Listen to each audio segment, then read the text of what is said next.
बेटा 9th class, तैयार हैं आप? बेटा ध्यान से सुनिए। ये चैप्टर है कार्य तथा ऊर्जा, अध्याय नंबर 11। ठीक है। और ये भी चैप्टर बड़ा है तो इसे भी 2 पार्ट में किया है मैंने। पहला पार्ट आज दूंगा, तो ध्यान से सुनो बेटा। गति के चैप्टर में आपने बहुत कुछ सीखा है। यू भी, यू क्या है? प्रारंभिक वेग। भी क्या है? अंतिम वेग। टी क्या है? समय। तो और एस क्या है बेटा? वो है डिस्प्लेसमेंट यानी दूरी, है ना बेटा। तो ये सब चीज आप पहले जान चुके हैं। अब उसी से जुड़ा हुआ ये भी चैप्टर है। ठीक है। बहुत कुछ मिलता जुलता, लेकिन इसमें न्यूमेरिकल्स पूछे जाते हैं और इसके जो सूत्र हैं आपको याद रखने होंगे और इसके आधार पे आपको गणना करना होगा, उत्तर निकालना होगा, मैथ्स की तरह संख्यात्मक टाइप के। तो पहले बेटा आप जानो कि ऊर्जा क्या है। कार्य तो बताता ही हूँ, ऊर्जा क्या है। ऊर्जा के लिए हम क्या करते हैं? जैसे देखो, गाड़ी में, मोटरसाइकिल में अगर हम पेट्रोल ना डालें तो गाड़ी जाएगी। तो उसके लिए हमें क्या चाहिए? उसके लिए ऊर्जा के लिए, उसके ऊर्जा के लिए हमें पेट्रोल चाहिए। गाड़ी, कार, मोटर, ट्रक वगैरह के लिए जैसे डीजल वगैरह वो चाहिए। और हम अपने लिए, हमारे अंदर भी तो ऊर्जा चाहिए। तो ऊर्जा क्यों चाहिए? क्योंकि बहुत तरह तरह के कार्य हम करते हैं, बोलना, पढ़ना, लिखना, भागना, दौड़ना है, उछलना। तो ये सब के लिए हमें शक्ति जो है, ताकत हमारे अंदर की जो शरीर की शक्ति है वो खर्च होती है। तो यह ऊर्जा कहाँ से मिलती है? भोजन से। हम जैसा भोजन करेंगे उसी प्रकार की ऊर्जा हमारे शरीर के अंदर संचित रहती है। ठीक है बेटा। तो हम आज उसी के बारे में जानेंगे, कार्य के बारे में जानेंगे। बेटा हम सभी यही समझते हैं कि कार्य जो है, जैसे मजदूर को लगाया और उसे पूरे दिन काम करवाया और शाम होने के वक्त मजदूर को हम पैसे दे देते हैं और मजदूर चला जाता है पैसे लेकर, कहते हैं हाँ भाई ये सब कार्य उसने कर दिया। अब बेटा अगर वही मजदूर अगर कोई ऐसा काम करता हो, जैसे मानसिक रूप से काम कर रहा है, बैठा बैठा सिर्फ सोच रहा है, तो वो कार्य है या तो नहीं है कार्य? हाँ बेटा।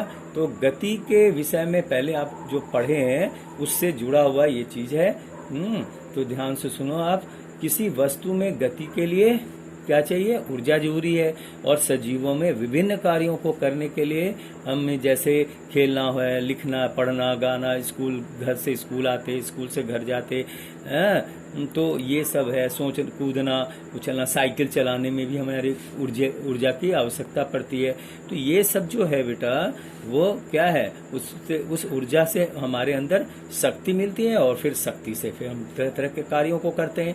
अर्थात हम ये कह सकते हैं कि ऊर्जा और शक्ति का कार्य के साथ, कार्य मतलब वर्क के साथ गहरा संबंध है ना बेटा। शक्ति को हम पावर कहते हैं। ऊर्जा क्या है बेटा? एनर्जी।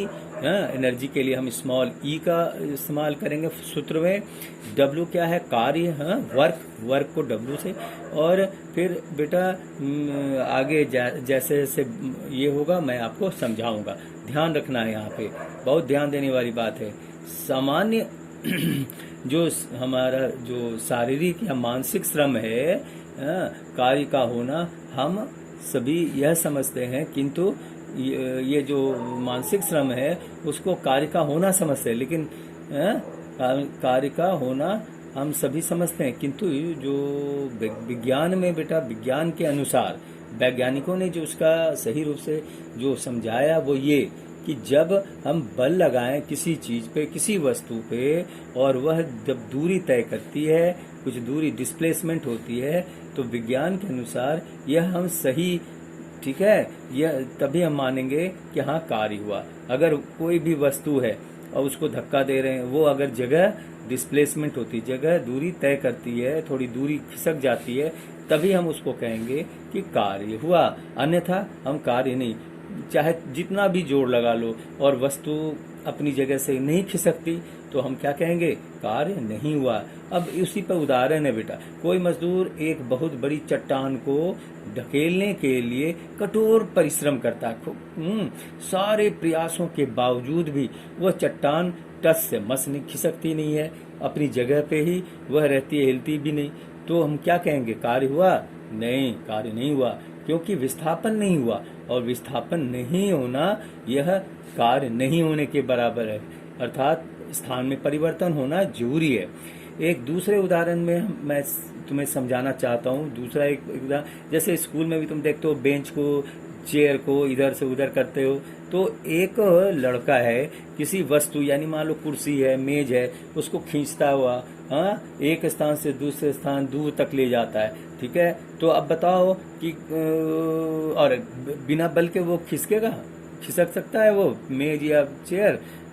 नहीं। तो लड़के ने वस्तु पर बल लगाया और वो वस्तु विस्थापित हुई, एक जगह से दूसरी जगह चली गई, पहुंच गई। तो इसलिए क्या कहेंगे, कार्य हुआ या नहीं हुआ? कार्य हुआ, क्योंकि वहां दूरी का विस्थापन हुआ। बच्चे ने बल लगाया और वस्तु, जो भारी भरकम वस्तु जिसका कि वजन है, वो खिसक कर दूसरी जगह पहुंच गई। तो बेटा परिभाषा हम इसे किस प्रकार से समझाएंगे, कहेंगे कार्य कैसे? तो लिखेंगे किया गया कार्य बल और विस्थापन के गुणनफल के बराबर होता है, ठीक है बेटा। और इसे हम इस प्रकार से लिखेंगे, इससे सूत्र निकलता है W = F × S। अभी भी तुम्हारे को समझाया कि W क्या है, वर्क, यानी किया गया कार्य। बल क्या है, F के रूप में समझाते हैं, F बराबर बल। F क्या है, बल, और गुने विस्थापन गुणनफल के बराबर होता है, यानी मल्टीप्लिकेशन का साइन देंगे, और विस्थापन यानी S, ठीक है बेटा। ये सूत्र आपको याद रखना है। अब आगे इस कार्य का बेटा ऐसा यूनिट, यानी स्टैंडर्ड इंटरनेशनल यूनिट क्या है, मात्रक क्या है, 1 जूल। जूल ने बताया था, इसलिए 1 जूल उस वैज्ञानिक के नाम पे रखा गया, 1 जूल या 1 न्यूटन मीटर, ठीक है बेटा। ये भी लिख सकते हो, जूल के जगह पे न्यूटन मीटर भी लिख सकते हो।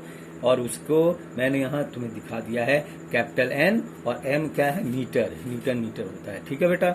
प्रश्न में पूछा जाता है बेटा परीक्षा में कि 1 जूल वाला बताओ, 1 जूल कितने के बराबर होता है, या उसकी परिभाषा बताओ। तो 1 न्यूटन का बल वस्तु को जितने बल से बल की दिशा में, ठीक है बेटा, बल की दिशा में 1 मीटर की दूरी विस्थापित कर दे, तो उसे हम क्या कहेंगे, 1 जूल। फिर से सुनो, 1 न्यूटन का बल वस्तु को बल की दिशा में, जिस दिशा में बल हम लगा रहे हैं, तो उसी दिशा में खिसक गई, तो बल की दिशा में 1 मीटर, ठीक है, की दूरी तक विस्थापित कर दे, तो उसको हम 1 जूल कहते हैं। बिल्कुल याद रखना बेटा, ठीक है। अब मैं इसी फॉर्मूले के ऊपर एक न्यूमेरिकल बता रहा हूँ, ठीक है।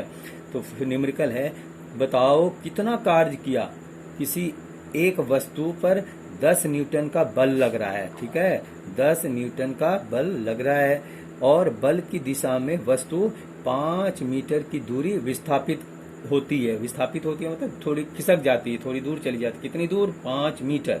तो बेटा प्रश्न में जो दिया है उसे पहले अलग कर लो। जैसे W क्या निकालना है हमारे को, कितना कार्य किया गया, तो W निकालना है, तो W = F × S। तो F यानी बल है, फोर्स, तो वो 10 है। प्रश्न में देखो 10 न्यूटन लिखा है, और गुना 5 M, मतलब 5 मीटर, ठीक है। दोनों गुना कर दो, 10 5 जा 50 न्यूटन मीटर। बस ये इसका आंसर हो गया। न्यूटन मीटर अगर याद ना रहे तो जूल अगर है तो जूल में भी दोनों कोई सभी तुम इसमें यूनिट लिख सकते हो। तो 50 न्यूटन मीटर या 50 जूल।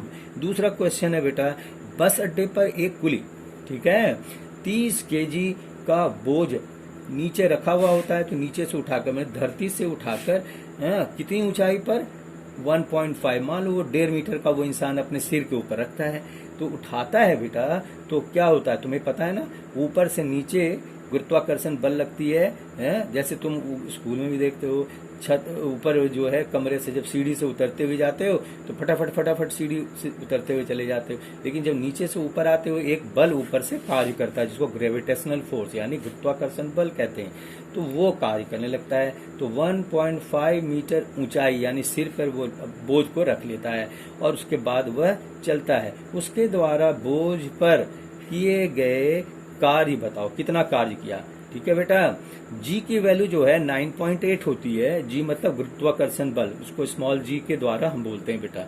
तो स्मॉल जी इक्वल टू होता है 9.8, लेकिन एक आसानी होता है गुना भाग करने में, आसानी के लिए उसे एज ए होल नंबर में 10 मीटर सेकंड स्क्वायर गुरुत्वाकर्षण बल को 10 पूरा एज ए होल बना दिया 10। ठीक है बेटा, तो ये प्रश्न में है।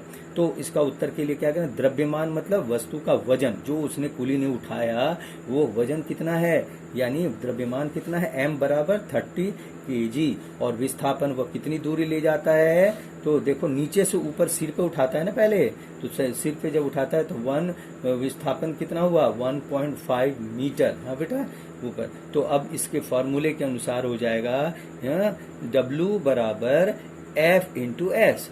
ठीक है, तो बेटा F इंटू एस ये तो आप जानते ही हो। यहाँ F जो है उसको मैंने देखो यहाँ पे लिखा है M इंटू जी। मास, मास मतलब उसका वजन यानी द्रव्यमान गुने ग्रेविटेशनल फोर्स, गुरुत्वाकर्षण बल, G लिखा है तो M इंटू जी गुने S। S तो अपनी जगह पे ही है, तो mg इंटू एस, इनकी वैल्यू हम पुटअप कर देंगे, डाल देंगे। तो तुम जानते हो यहाँ वजन कितना है 10 किलोग्राम, तो ये 10 नहीं है बेटा 30 किलोग्राम। तो 30 इंटू 10 क्या है, गुरुत्वाकर्षण बल, जो कि मैंने बता दिया तुम्हारे को, क्योंकि ऊपर से नीचे की तरफ गुरुत्वाकर्षण बल लगता है, तो वस्तु में वो गुरुत्वाकर्षण बल का भी तो ये हो बढ़ जाता है, तो 10 है लिखा है। 9.8 यहाँ नहीं है, 10 दिया है एज ए होल नंबर पूरे एक, तो आसानी हो। और गुने 1.5 क्या है 1.5 मीटर, तो इसे 1.5 मीटर सब तीनों को गुना करो, देखो आंसर क्या निकल रहा है 450 जूल। क्योंकि बेटा डेसिमल हम हटाते हैं तो वो नीचे 10 आता है, 10 के जो नीचे 0 है वो कैंसिल हो गया, 300 से 0 कैंसिल, तो हो गया 30 गुने 15 बराबर हो गया 450 जूल। बेटा कार्य तो हो गया, कार्य के ऊपर एक उदाहरण तुम्हारे को न्यूमेरिकल दिखा दिया। अगला है ऊर्जा। ठीक है, ऊर्जा मीन्स एनर्जी। तो इसको हम परिभाषा कैसे करेंगे, तो करेंगे इसको कार्य करने की क्षमता को हम वस्तु की ऊर्जा कहते हैं। Capacity of doing work is called energy, यही है, इसको बोलते हैं इस प्रकार से। ये आपकी परिभाषा हुई ऊर्जा के। इसकी भी बेटा SI यूनिट क्या है, उतनी ही है जितनी जो उसकी है, मतलब 1 जूल, उसकी मात्रक भी समान है, तो आपको याद करने की जरूरत नहीं। एक बार अगर आपने कार्य का समझ लिया तो वही उसकी भी है, और जो कि कार्य का है। और बेटा एक चीज पेपर में कभी कभी आता है 1 kg बराबर कितने जूल, तो 1 kg बराबर 1000 जूल के बराबर होता है। बेटा ऊर्जा के अनेक रूप हैं, आप जानते हो, देखते हो कि लाइट जलती है, तो वो भी इलेक्ट्रिसिटी से है, ये भी ऊर्जा का ही रूप है। मोटर बाइक है, एटम बम का है तो वो नाभिकीय ऊर्जा होता है। सूरज की लाइट है तो ये क्या है, प्रकाश ऊर्जा है। तो बेटा ऊर्जा के अनेक रूप हैं। यांत्रिक ऊर्जा यानी यंत्र के द्वारा, जैसे आप अलार्म घड़ी होती है ना बेटा, चाबी देने वाली, खिलौने भी होते हैं, उसके अंदर स्प्रिंग होते हैं, तो उसको घुमा के छोड़ देते हैं, वो टिक टिक टिक टिक टिक टिक टिक चलती है। तो आजकल तो ऐसी घड़ी बंद हो गई है, क्योंकि लोग सब क्वार्ज वाली घड़ी पहनते हैं लोग, लेकिन पहले घड़ी चाबी वाली होती थी, और अभी भी है, पहनते हैं लोग। तो बेटा या खिलौने तो आपको आसानी से पता होगा कि ये जो है यांत्रिक ऊर्जा है। उष्मीय ऊर्जा यानी गर्मी लगना है, ये भी ऊर्जा है, और मैंने बहुत हीट लगना उस। और विद्युत ऊर्जा आपको बता ही दिया, विद्युत ऊर्जा में जैसे स्विच डालो, ऑन करो तो देखो वो रूपांतरित हो जाती है एक ऊर्जा से दूसरे ऊर्जा में, कभी पंखे घूमने लग जाते हैं, तो कभी प्रकाश ऊर्जा यानी विद्युत, वही सब। तो ये सब इसी के उदाहरण हैं। यांत्रिक ऊर्जा 2 प्रकार के होते हैं बेटा, यहाँ अभी जो मैंने यांत्रिक के बारे में बताया वो 2 प्रकार के होते हैं, गतिज ऊर्जा और दूसरा स्थितिज ऊर्जा। बेटा गतिज ऊर्जा क्या है, किसी वस्तु में उसकी गति के कारण जो ऊर्जा दिखती है, जो ऊर्जा उसमें लगती है, जो उसमें निहित होती है, उसी को गतिज ऊर्जा कहते हैं। जैसे तेज चलती कार, उड़ती हुई हवाई जहाज, लुढ़कता हुआ पत्थर जो ऊपर पहाड़ से ऊपर से लुढ़कता हुआ, बहता हुआ पानी, चलती हुई वायु, बहुत देखते हो चलती हुई वायु से आंधी तूफान, ये सब, दौड़ता हुआ खिलाड़ी। गतिज ऊर्जा का फॉर्मूला होता है बेटा K इजकल टू यानी kinetic energy is equal to 1/2 mv²। ठीक है बेटा, m यहाँ द्रव्यमान है, v यहाँ पर क्या है, वेग है। दूसरा बेटा स्थितिज ऊर्जा है। स्थितिज ऊर्जा का सूत्र को भी हम इसी प्रकार से एक्सप्लेन करेंगे। किसी वस्तु की स्थिति जो है के कारण जो परिवर्तन होता है, जैसे स्थिति, आकार, प्रकृति, जैसे रबड़ बैंड होते हैं ये सब, या उसकी स्थिति के कारण, जैसे मैं बताता हूँ आपको, जब बांध में जमा किया हुआ पानी, खींचा हुआ रबड़ या दबाव में खींचा हुआ स्प्रिंग जैसे होते हैं, साइकिल के अंदर जो स्प्रिंग होते हैं वो भी दबाव या खींचो फिर वो अपनी जगह, तो स्प्रिंग हो गए। खींचा हुआ तीर कमान, यस तीर कमान, ऊंचाई पर स्थित वस्तु जो ऊपर है, तो आदि क्या है, ये संचित ऊर्जा के ये रूप में है, तो स्थितिज ऊर्जा कहते हैं।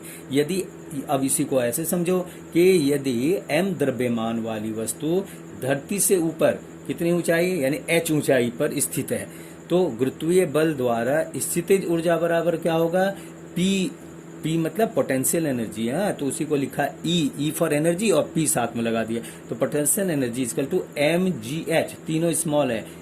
m मतलब मास हो गया बेटा द्रव्यमान, g हो गया ग्रेविटेशन फोर्स बताया था 9.8 जिसको कि 10 के रूप में क्वेश्चन में था, और h क्या है, ऊंचाई है, कितनी ऊंचाई तक, तो बेटा होगी यही फॉर्मूला इसका। ठीक है बेटा, सूत्र याद रखना है। इस पर भी एक मैं आपको ये बता रहा हूँ न्यूमेरिकल। 30 किलोग्राम द्रव्यमान की एक वस्तु 4 मीटर प्रति सेकंड के एक समान वेग से गतिशील है, तो गतिज ऊर्जा वस्तु की कितनी होगी, तो आपको फॉर्मूला बता दिया है 1/2 mv² है, के बराबर, के मतलब गतिज ऊर्जा, तो उसके लिए पहले द्रव्यमान 30 kg, वेग कितना है 4 मीटर पर सेकंड, तो फॉर्मूले के अनुसार पुट करो और जो संख्या कट रही है काटो, 2 से ऊपर 30 को मैंने काट दिया, 15 हुआ, और 4 का स्क्वायर भी स्क्वायर है, यानी 4 का को 2 बार 14 4 जा 16, तो 16 को 15 से गुना किया 240 जूल। तो बेटा इस प्रकार से मैंने आज इस चैप्टर का आधा हिस्सा बता दिया, अगले दिन दूसरा पार्ट होगा। ठीक है बेटा, पर घर पे पढ़िए, चैप्टर का काम कीजिए, बहुत सारे न्यूमेरिकल बुक में भी हैं, उनको इसी फॉर्मूले से करना है, खूब प्रैक्टिस कीजिए। ठीक है बेटा, आपका टेस्ट भी एक दिन लूंगा, अगले दिन आप लोग पढ़ रहे हो, सारे बच्चे नहीं मिल रहे हैं तो सारे बच्चों को सुनना चाहिए, अच्छी तरीके से समझिए और कॉपी में नोट डाउन कीजिए। ओके बेटा।